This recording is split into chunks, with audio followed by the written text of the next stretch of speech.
रंगनाथ मंदिर में ये कुंड है।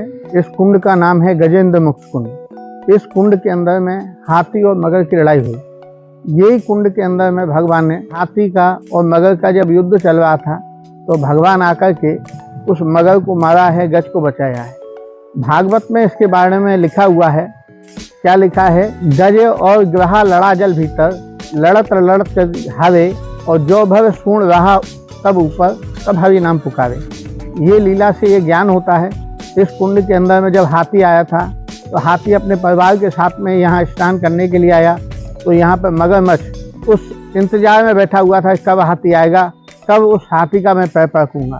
तो जब देखा, जब यह हाथी परिवार के साथ में उथल पुथल कर रहा है, तो मगर ने उसका पैर को पकड़ा और पकड़ के जब लेकर के चला तो उसका जो परिवार था उस हाथी को देखा कि इस हाथी का तो पैर पकड़ के मगर ले जा रहा है, साथ में हमको भी मगर ले जाएगा। ऐसा भय पा करके उनके साथी वो सब छोड़ करके उसको चले गए।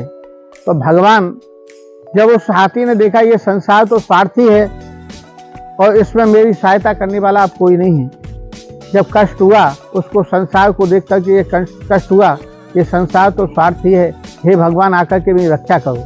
तो भगवान को याद किया है। तो भगवान नारायण यहाँ सुदर्शन लेकर के आए हैं। सुदर्शन के द्वारा यहाँ भगवान नारायण ने उस मगर को मारा है और मगर को मार करके उस गज को बचाया है। इस कुंड का नाम बोलते हैं गजेंद्र मुक्त कुंड। भागवत में इसके लिए वर्णन है।